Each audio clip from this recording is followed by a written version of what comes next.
85% of partners prefer a man who is groomed below the waist, and 96% of partners think bad grooming is a major turn-off. That's where Manscaped have come in to help us all out, including myself, lads. The Lawnmower 4.0 is a trimmer specifically designed with our crown jewels in mind. It has skin-safe technology to reduce those nicks and cuts and gives you the maximum confidence while trimming below the waist. It's also IPX7 waterproof rated, so you can operate in wet or dry conditions. It has a premium 7,000 RPM motor with quiet stroke technology and a massive 90-minute battery time, which is supported by its wireless electromagnetic charging function. With the Performance Package 4.0, you'll get the Crop Reviver with witch hazel and powerful odor defense. This keeps your balls protected after a good shave. Crop Preserver with its soothing aloe vera and advanced quick absorbing cream, keeping your balls feeling fresh and hydrated. And the Weed Whacker to trim ear and nose hair. The Performance Package 4.0 has everything you need to keep you the most groomed man in the room. Use our code XTRA20 XTRA20 at checkout and you'll save yourself 20% off your order and receive free international shipping.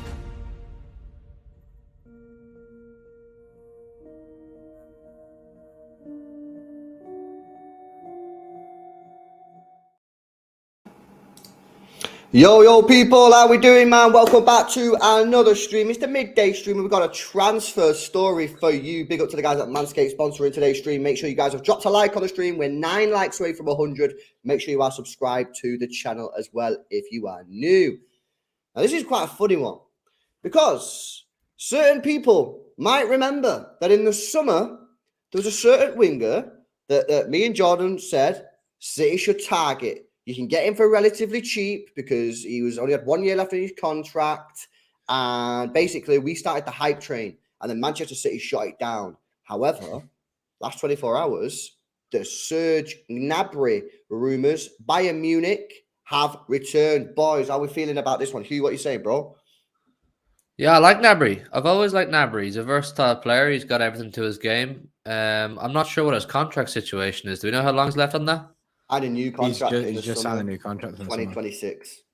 Oh, that's going to be tough then, isn't it? That's going to be tough. But I suppose, do you know what may renew our hope a bit? It kind of depends on what Thomas Tuchel decides he wants. Does Thomas Tuchel decide he wants to work with Serge Gnabry? Is he a player that he sees as part of his team? Because they do have an influx in wide players. You look at Sané, Mane, Gnabry. I know Gnabry can play a whole array of positions, but they have loads of players. And are they all going to stay there under Thomas Tuchel? I'm not too sure. I mean, obviously, we've spoken a lot about recently how we would like another winger, another option on the wing, because Grealish and Mahrez, we've always said, very similar players. They're both big on ball retention. They like to cut in their strong foot. Foden, obviously a different product altogether. He offers something slightly different, but to have a direct, tricky winger, he has similar assets to Sané, maybe in some cases. I think it's fair to say, yeah, I'd be well open to that, but the contract till 2026.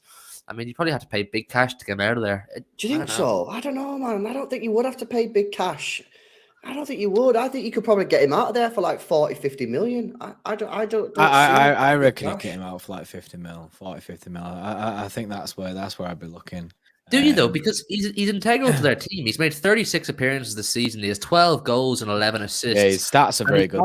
He's contracted for another 4 years. They're not selling a winger of that quality for 40, 50 million. And that's just the way I look at it. And I think a massive thought process in them giving him that new contract was, you know, there was kind of a relative chance he was going to leave in the near future, and they want to secure themselves a good fee.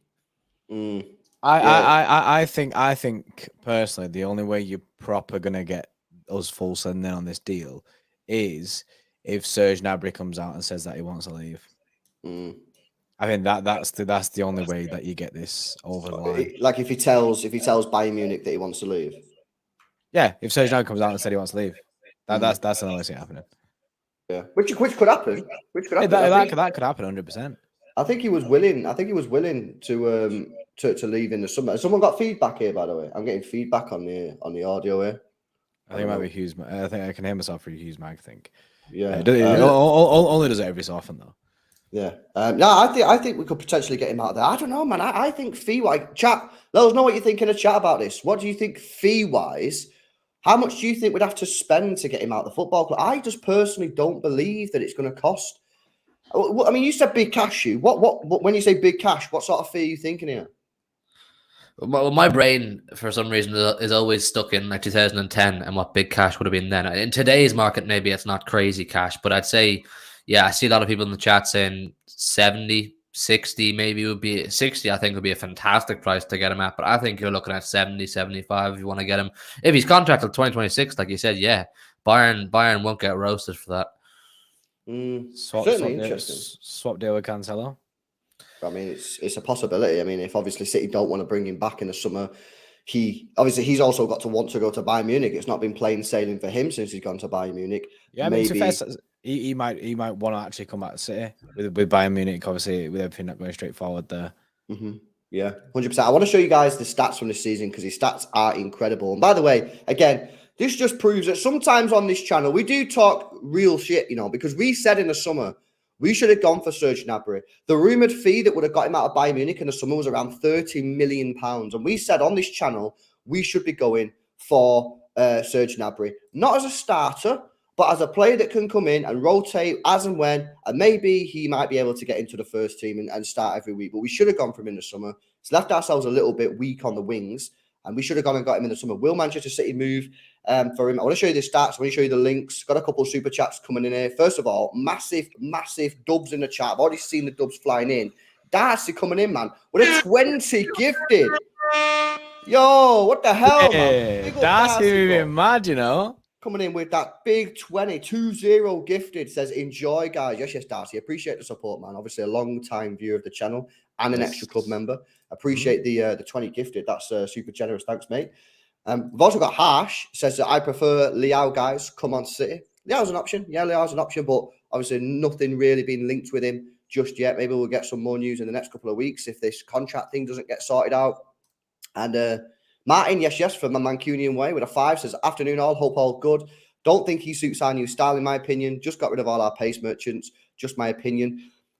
What my hit back on that, Martin, is for me, it's about optionality. If we play Mahrez on the right-hand side, right, and you want to bring on Cole Palmer's the same player as Riyad Mahrez. Phil Foden isn't the same player as Riyad Mahrez, but he's still a left-footed player that will be inverting. For me, Serge Gnabry can do a little bit different. It's just about having options.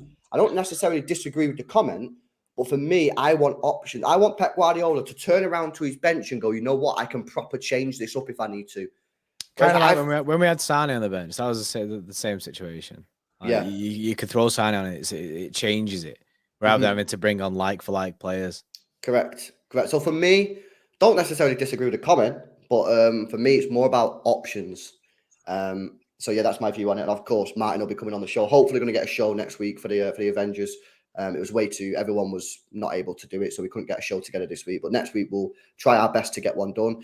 Lengen Sweet as well with a 5 says, I prefer Liao as German. Gnabry would be a good deal. I think the most have to pay is 60 million. Also, Gnabry clinical, something we don't have on the wing.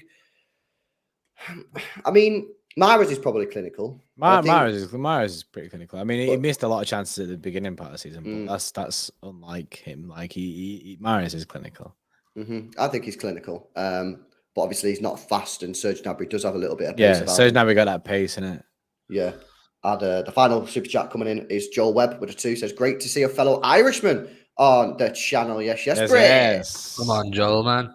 Launcher. There we go. What was it you used to think that was again, LB? Or one of you said, what did you think, Launcher? Launch it. Launch it. Yeah. We used to say launch it. If you're a pint of Guinness, launch it.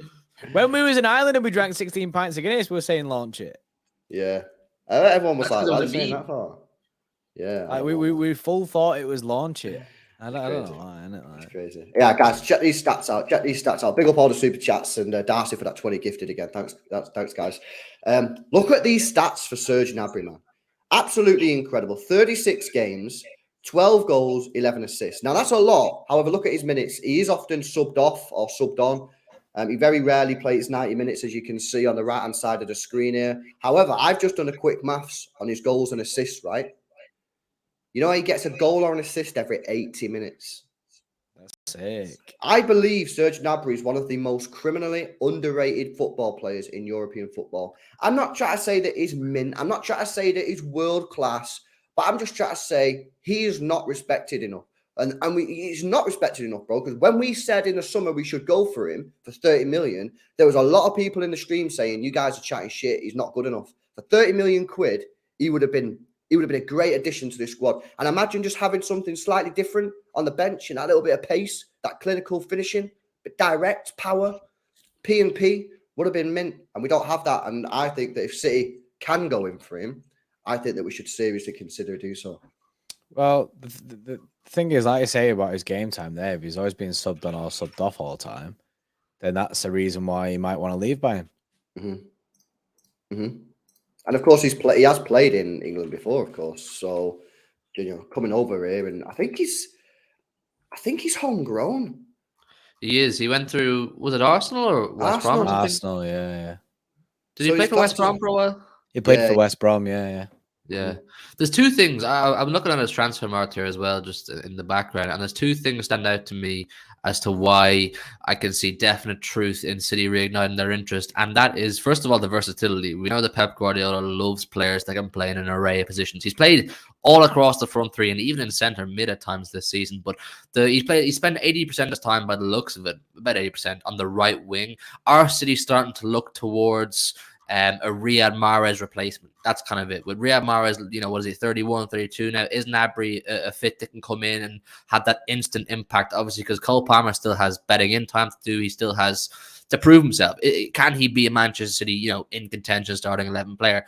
Gnabry's more likely to come in and be the instant impact. So is City's interest in Gnabry, first of all, getting in a versatile player, and second of all, future-proofing a little bit, refreshing like we always speak about before a disaster happens. Basically, before Mahrez is way over the hill and he's not used to us anymore, have someone in who can replace him. Because Gnabry isn't going to come in my opinion, to sit on the bench. He does a fair bit of that at Bayern. He wants to go somewhere where he's guaranteed to be a starting 11 player or close to it.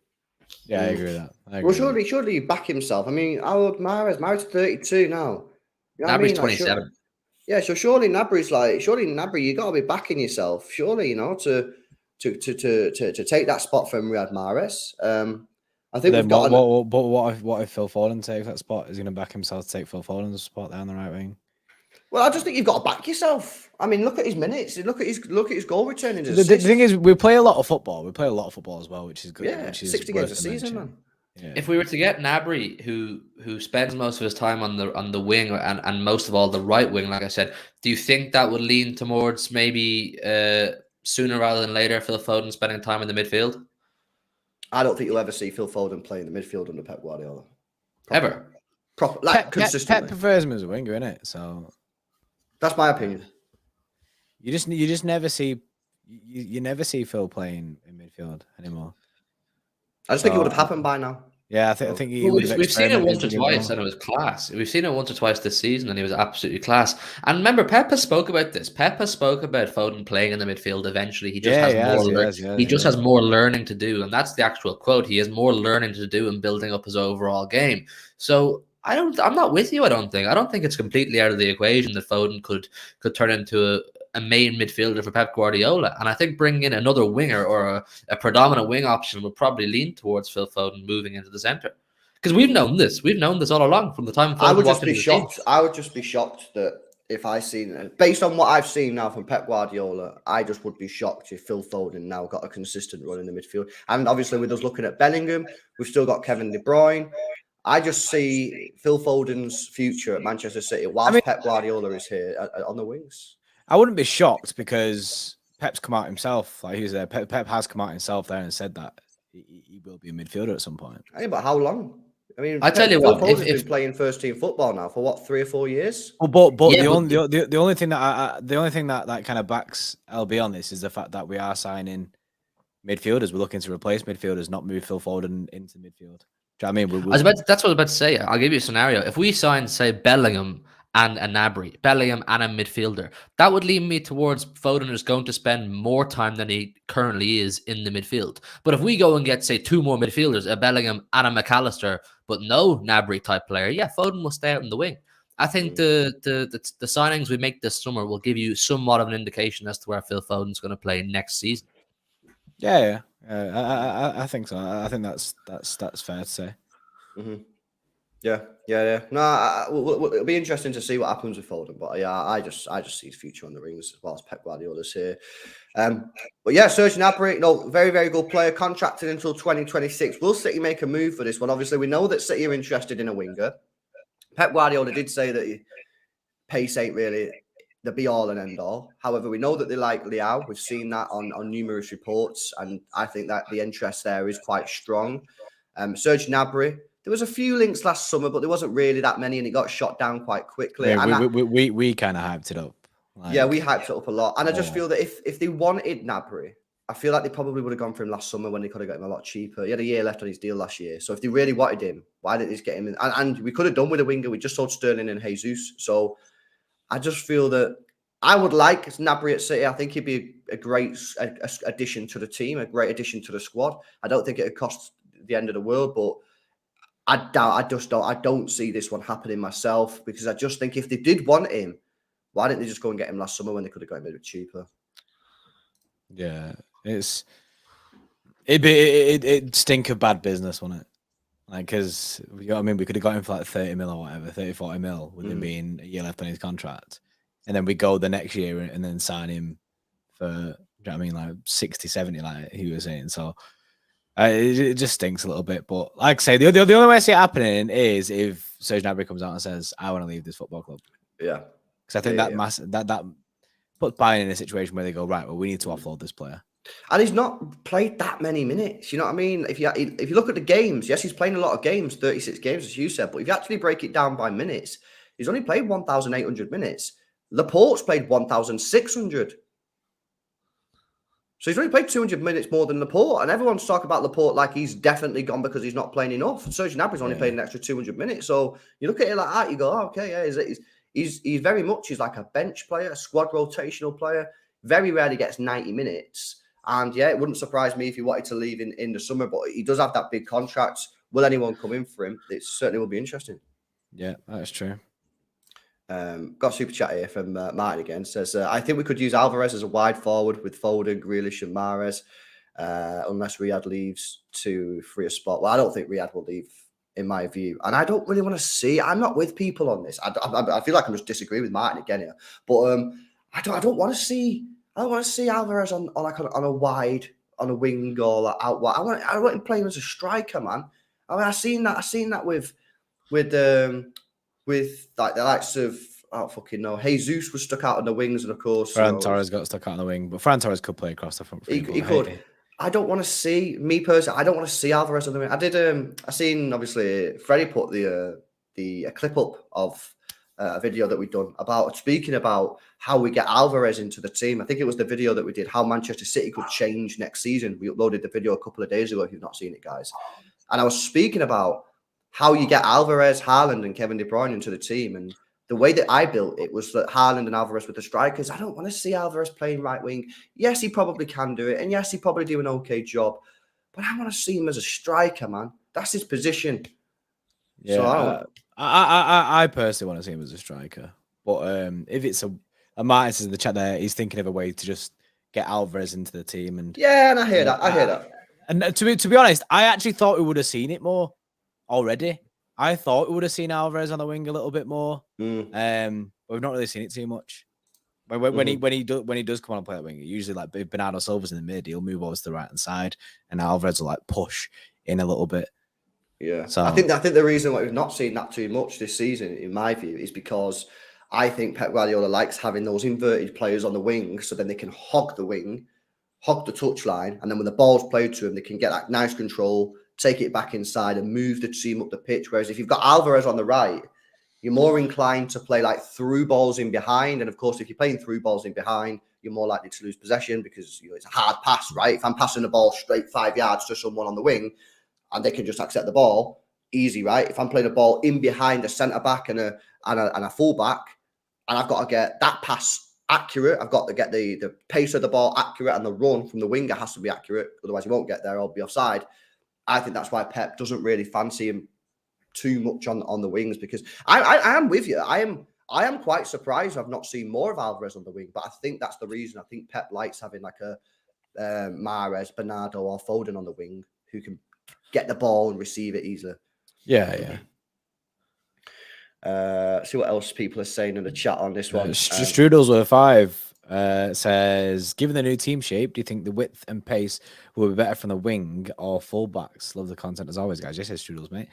I think the width and pace will be better from the wing or fullbacks. It'll come from the wings if we move to that back wings three. because it'll be a back three situation with an inverted fullback. Whoever like the right back will invert like a Rico.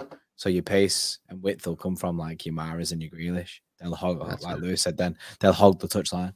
Are you talking about this season or next season? I mean, well, it says given the new team shape, which is current, yeah. I think. Well, because next season, I don't think we will play inverted fullbacks. But this season, obviously, yes, the pace has to come from the wings, right? But we don't have much pace on the wings because we've got Mahrez and Grealish, who aren't the fastest people in the world. Next season, I don't think we will play an inverted fullback. I think it'll be a back three properly with 2 midfielders. And I think that'll be Rodri, Calvin Phillips, or, as we probably hope, Jude Bellingham as the one that sort of sits next to Rodri and has the freedom to go forward. I don't think we will see, and I think it'll be a proper back three. I don't think we will see an inverted fullback. But then when defending, who will drop back into that right back spot? The wingers. And this is why Foden and Grealish, if they're the wingers. I think that's why I think me and Hugh did a video. I don't think he was on it. I think you had to go, the video that we did last week. And we were speaking about if this is how we set up with a proper back 3 and 2 in midfield, your wingers are going to have to work extremely hard. Now, I think we come to the conclusion that Grealish works extremely hard defensively. He does get back. Mm-hmm. Do Mahrez and Foden have those same traits? I mean, Mahrez probably wants to. He's probably just not quick enough. And Foden probably does as well. But, you know, for me, Grealish is the one that defo can play the role. I'll be interested to see if Foden or Mahrez can do it because they're the ones who are going to have to drop it. I don't think we will have it inverted. I think it'll be a proper old school Italian back three with proper wingers getting up and down. So would that mean a lot less game time for players like Rico and Walker? I think Walker will rotate with John Stones on the right-hand side. He'll go to a more of a, like he kind of does now sometimes when we play with Kyle Walker sometimes as the right-sided centre-back. I think he will change into a right-sided centre-back. Of course, he might put Kyle Walker on the right wing because he can go forward and he can come back. It's just me personally, I wouldn't really want to see that because I don't think Kyle Walker is the best in the world at crossing the football. And obviously, if you're going to get forward, you will be crossing the ball a lot. So but obviously, my own opinion, isn't it? I don't think we'll do that. What do you think we'll do? I think we'll run it like we're running it now. I think we'll use the right back as the inverter, and then that's how we'll go into a back three when defending. That right back will drop back into that right back position, like how Rico does, like how we've seen Kyle Walker do.